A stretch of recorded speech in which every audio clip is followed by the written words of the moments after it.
friends, greetings from the National Initiative in Integrated Resource for Child Protection, Mental Health and Psychosocial Care, supported by the Ministry of Women and Child Development, Government of India, and located in NIMHANS, Bangalore. Yesterday we started a new series, Parenting PATHSHALA. There was an overwhelming response, and so far over 2,000 people have watched the program. We wanted to address many other issues that were put on chat. We couldn't because of paucity of time, but we felt it was important to come with you with an addendum. It's my pleasure to introduce Sheila Ramaswamy, who is the technical and operational lead of this project, and share with you some additional stuff that you've put on chat and address them for you. One of the questions that came was about a 12-year-old child diagnosed with autism and bipolar disorder for 3 years, also on medication, was very aggressive and out of control, and should we really think of sending him to school considering the safety? Now, this is a clinical issue, and obviously when a clinical comorbidity, as we call it, is acute and disruptive, that's the time to try with medication to put it in control before the child can be sent to school for his or her own safety, as well as the safety of any others that might be the target of destructiveness. We must understand that almost about 30% of kids with autism do have other conditions like anxiety, attention deficit and hyperactivity, and mood disorders. And these must be taken into consideration in clinical assessment. Another question that came was facing challenges in the assessment of autism and learning disability in many states and hurdles in certification, and whether NIMHANS as an institute and other institutions have made any progress. And a lot of work is being done in our sister departments here, the Department of Clinical Psychology, not just in NIMHANS but across the country, with a lot of advocacy and in fact certification for persons with disability, certification for learning disability is a matter on which there is ongoing debate, and there is both research-based work and advocacy-based work that is going on. And as we have more clarity on these issues, we will be putting it on our YouTube channels as well as the sites that we come up with, so that anyone who faces these kind of challenges can access it. There were several questions about how to distinguish a child having autism with social anxiety. More than 3 people actually raised this issue. I wonder whether, Sheila, you have any comments on this whole anxiety and social anxiety and autism dilemma? Yes, if we look at a neurotypical child or an average child, all children up to the age of 5 to 6 years have what is known as stranger anxiety. Basically they're not comfortable with new people. So these are children who don't have autism or any other developmental disabilities, but it's a process of normal development to have stranger anxiety. Babies as young as 6 to 8 months have stranger anxiety because that's when it starts. They don't go to people they don't know. They're shy of singing a song in front of people they don't know, and so on. So that is actually not social anxiety. That is still in the realm of stranger anxiety. But after the age of 6 to 7, which is usually when children start going to school, and they have a wider social exposure, that's when they slowly start to lose the stranger anxiety. Some children are predisposed to social anxiety, which means that even after they should have outgrown the whole stranger anxiety issue, this nervousness of new people, this dislike of new situations, not wanting to engage with people who are not familiar, these things persist. And that is what social anxiety is about. The reasons for it could be many. One is some children have what we call a temperamental vulnerability. It's a pre-existing disposition. All of us have one of one sort or the other. that way, in other words, And other reasons could of course be that parents themselves are very quiet. They don't go out very much. They are not very social. So, what the child has seen is generally very quiet people who don't engage very much. So that's what has been modeled to the child. So that could be another reason for social anxiety. And so there are other risks, there could also be more complex issues like sexual abuse, other forms of abuse, which make children nervous about engaging with people, so they could be bordering on social anxiety. Now, where autism is concerned, when children are 2 and 3 years old and so on, this is not about stranger anxiety. These are children who don't even talk to or interact with or engage with even known people. So, as many of you may be familiar with symptoms of autism, this whole business of lack of eye contact, lack of interaction and engagement. These are children who don't even engage with their caregivers, their mothers, their fathers, or people who are generally at home. Children who have social anxiety have no problem engaging with people who they are familiar with. The problem is with unfamiliar people. So how you distinguish between social anxiety and autism is, one, is that children with autism do not engage with anybody. It's not about known or unknown people. They do not respond or interact or give eye contact to both familiar and unfamiliar people. So this is a key distinguishing feature.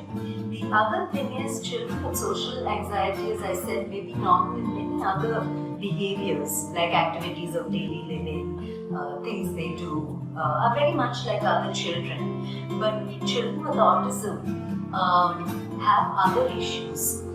They may have speech and language related issues because it's a communication issue.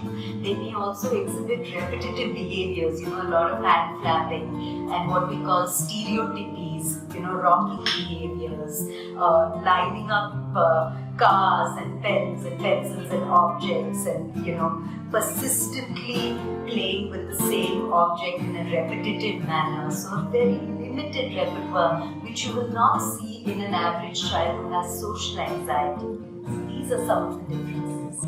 Thank you very much for that. There was another question. This is about a single parent of an autistic child with epilepsy wanting guidance about forming parent support groups and how to go about it. And I'm reminded of what Dr. Inculcating said yesterday about the intensive work that she has done in community-based rehabilitation and self-help groups and parent-mediated groups.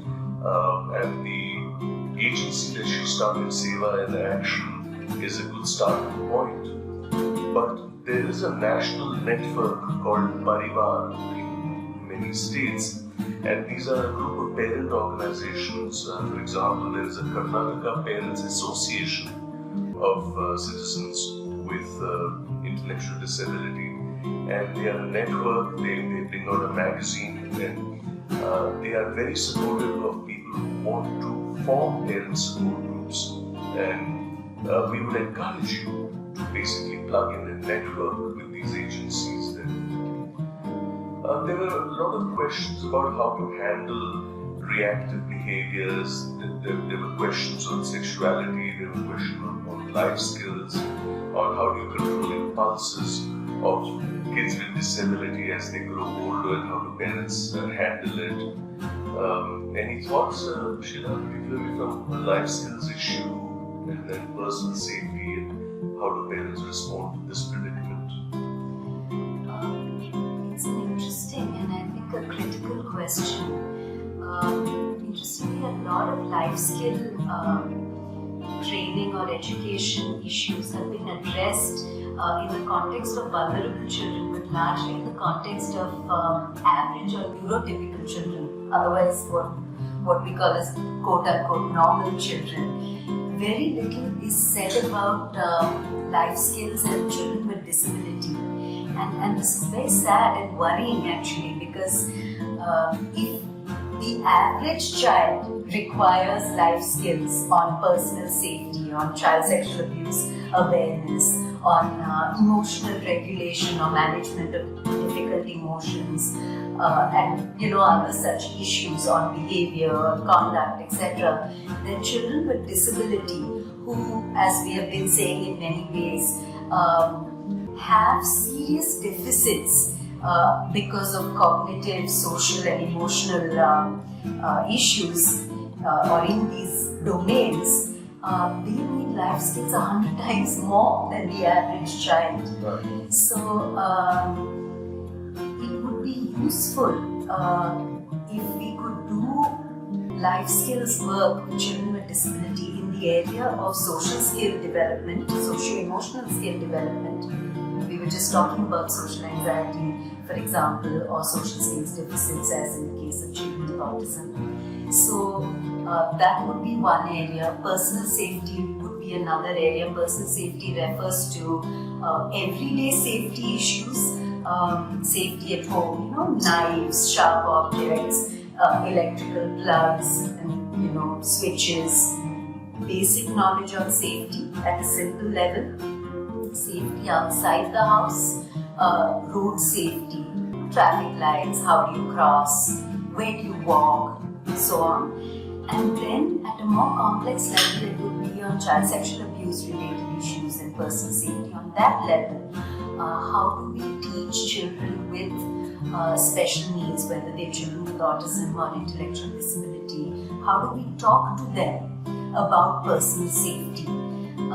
If you look on our website, www.NIMHANSchildproject.in, you go to the section on interventions and you look at our preschool interventions, for 0 to 6 year olds, and you look at our 7 to 12 year old interventions, you will see two manuals, activity books really on personal safety.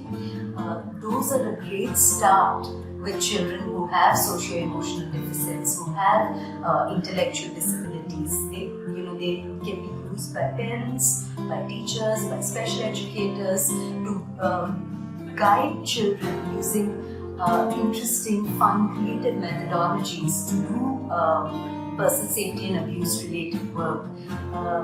The fact is that if even the average child is continually at risk of sexual abuse, children with developmental disabilities are 100 times more at risk. They are targeted because they have often poorer cognitive levels, their verbal abilities, their abilities to report are much lower than the average child, making them easy target for perpetrators of abuse. So these are some of the life skills issues that I feel would be very helpful to children with developmental disabilities. In other words, one of the challenges with special education as it stands today in India is precisely this. The emphasis of special education or educating children with developmental disabilities is so heavily cognitive, about them learning alphabets and numbers and a lot of activities on match the cards and them knowing their colors. Of course, cognitive development is important and these things should be done. But there appears to be, Dr. Shekhar, a skew, these days. A lot more work is done in the cognitive development domain and far less in the socio-emotional domain. And the fact is that the socio-emotional domain is equally, if not more important. People in the world can get along without reading and writing, but if you lack socio-emotional skills, it is very hard to be able to do anything.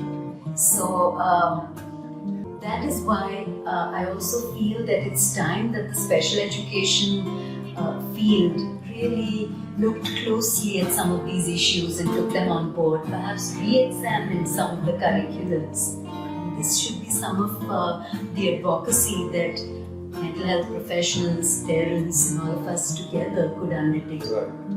Well, thank you very much, friends. This was an addendum to Parenting PATHSHALA, to the first session that we did yesterday. We will be back with 9 more sessions Do tune in to the program and do keep the chat coming in. It is this interaction and discussion that will make our endeavors that much more meaningful, from the national initiative and integrated resource for child protection, mental health and psychosocial care in NIMHANS. Good day and greetings.